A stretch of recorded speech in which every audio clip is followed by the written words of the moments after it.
Dante's Inferno, Canto 30. Other falsifiers or forgers: Gianni Shishi, Mira, Adam of Brescia, Potiphar's wife, and Sinon of Troy. 'Twas at the time when Juno was enraged for Semele against the Theban blood, as she already more than once had shown, so reft of reason Themis became, that, seeing his own wife with children twain walking encumbered upon either hand, he cried, "Spread out the nets, that I may take the lioness and her whelps upon the passage," and then extended his unpitying claws, seizing the first, who had the name Laerchus, and whirled him round and dashed him on a rock, and she with the other burthen drowned herself. And at the time when fortune downward hurled the Trojans' arrogance that all things dared, so that the king was with his kingdom crushed, Hecuba, sad, disconsolate, and captive, when lifeless she beheld Polyxena, and all for Polydorus on the shore of ocean was the dolorous one aware. Out of her senses like a dog she barked, so much the anguish had her mind distorted. But not of Thebes the Furies nor the Trojan were ever seen in any one so cruel and goading beast, and much more human members, as I beheld two shadows pale and naked, who, biting in the manner ran along that a boar does, when from the sty turned loose. One to Capotio came, and by the nape seized with its teeth his neck, so that in dragging it made his belly grate the solid bottom. And the Aretine, who trembling had remained, said to me, "That mad sprite is Gianni Shishi, and raving goes thus harrying other people." "Oh," said I to him, "so may not the other set teeth on thee. Let it not weary thee to tell us who it is, ere it dart hence." And he to me, "That is the ancient ghost of the nefarious Mira, who became beyond all rightful love her father's lover.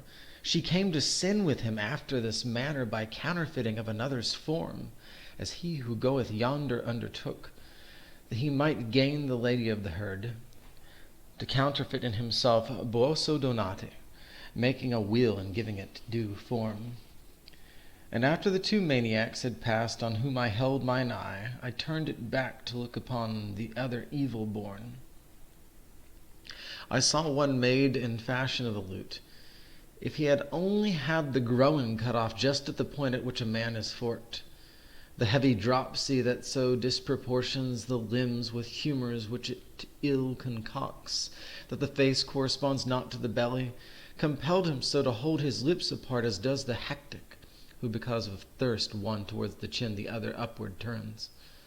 O ye without any torment are, and why I know not, in the world of woe, he said to us, "Behold and be attentive unto the misery of Master Adam. I had while living much of what I wished, and now, alas, a drop of water crave. The rivulets that from the verdant hills of Casentine descend down into Arno, making their channels to be cold and moist, ever before me stand, and not in vain. For far more doth their image dry me up than the disease which strips my face of flesh. The rigid justice that chastises me draweth occasion from the place in which I sinned, to put the more my sighs and flight. There is Romena, where I counterfeited the currency imprinted with the Baptist, for which I left my body burned above. But if I here could see the tristful soul of Guido, or Alessandro, or their brother, for Brando's fount, I would not give the sight. One is within already, if the raving shades that are going round about speak truth. But what avails it me whose limbs are tied? If I were only still so light that in 100 years I could advance 1 inch, I had already started on the way, seeking him out among the squalid folk, although the circuit be 11 miles, and be not less than half a mile across. For them am I in such a family. They did induce me into coining florins, which had 3 carats of impurity. And I to him, "Who are the 2 poor wretches that make smoke like unto a wet hand in winter, lying there close upon thy right hand confines?" "I found them here," replied he, "when I reined into this chasm, and since they have not turned, nor do I think they will forevermore." One of the false women is who accused Joseph.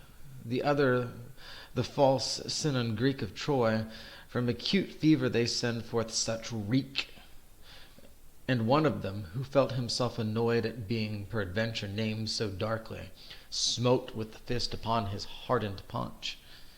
It gave a sound as if it were a drum, and Master Adam smote him in the face with arm that did not seem to be less hard, saying to him, Although be taken from me all motion, for my limbs that heavy are, I have an arm unfettered for such need. Whereat he answered made, When thou didst go unto the fire, thou hast it not so ready, but hast it so and more when thou wast coining. The dropsicle, thou sayest true in that, but thou wast not so true a witness there, where thou wast questioned of the truth at Troy. If I spake false, thou falsifiest the coin, said Sinon, and for one fault I am here, and thou for more than any other demon. Remember, perjurer, about the horse. He made reply who had the swollen belly. And rueful be it thee, the whole world knows it. Rueful to thee the thirst be wherewith cracks thy tongue, the Greek said, and the putrid water that hedges so thy paunch before thine eyes. Then the false coiner, so is gaping wide thy mouth for speaking evil, as 'tis wont. Because if I have thirst, and humour stuff me that thou hast the burning and the head that aches, and to lick up the mirror of Narcissus, thou wouldst not want words many to invite thee. And listening to them was I wholly fixed, when said the master to me, Now just look, for little wants it that I quarrel with thee. When him I heard in anger speak to me, I turned me round towards him with such shame that still it eddies through my memory. And as he is who dreams of his own harm, who dreaming wishes it may be a dream, so that he craves what is as if it were not, such I became, not having power to speak, for to excuse myself I wished, and still excused myself, and did not think I did it. Less shame doth wash away a greater fault.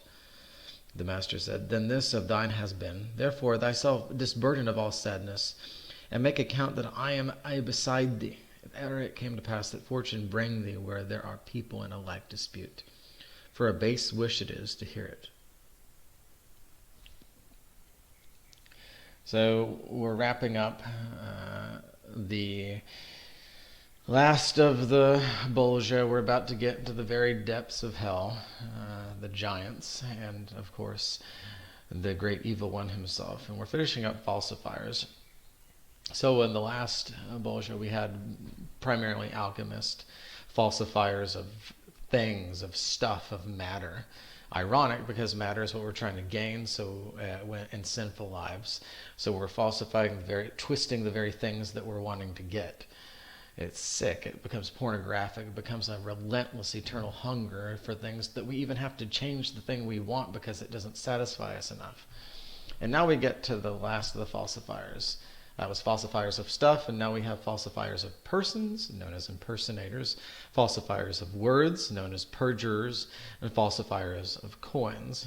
Again, with a little time to spend in this commentary, I would focus on falsifiers of persons for a minute. We have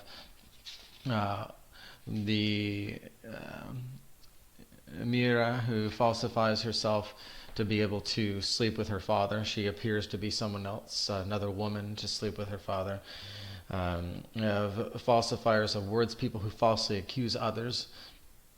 The most interesting point, though, we have here, we come upon Adam of Brescia, whose skin is puffed up and dry and flaking, just almost an outer shell forming of dry skin puffing off, because he can't get any water. And so obviously this evokes some Greco-Roman mythology images. But the importance here is to notice, except with the issues of images of Tantalus and whatnot, is that here he can't get water because he falsified coins. Okay, well that's wrong, and we can see why he would be in hell and falsifying, but I can't help but think the particular irony, the particular fitting justice is because the coin he falsified was an image of St. John the Baptist. He falsified a coin, and in doing so mocked the very waters of baptism. And so now he can neither achieve water nor can he achieve the saving power of the waters of baptism. In both ways, we look and see, obviously, physically, visually, he is dry and is deprived of water, but he's in hell, so he's also deprived of salvation, which comes forth, as the church teaches, by the waters of baptism. So he's our real key point here.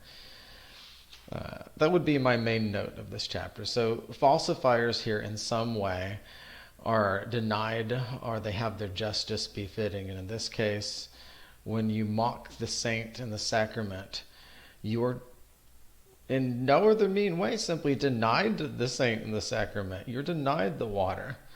All right? And if you're denied the water, you dry up. God's not mean here. He's just. The one other thing that I would like to notice is observe, point out, is as you get further and further into hell, there's less and less bickering between demons and the damned, and just between the damned. They're eating each other up. They're consuming each other. In some cases, quite literally. We'll see that in the next few cantos. But they bicker more. Bickering is one thing. The other thing is this conceit increases, the inability to see how they're wrong or how it's really that bad. Towards the end of this canto, we have one of them say, "And I am here for one sin, for one fault, sin unsaid, and for one fault I am here." He speaks to Adam, "You falsified the coin, and I am here for one fault, one fault."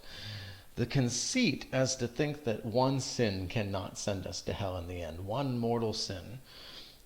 Even as they're in hell and they should be understanding why they're here, they have to somehow rationalize how it really wasn't that bad.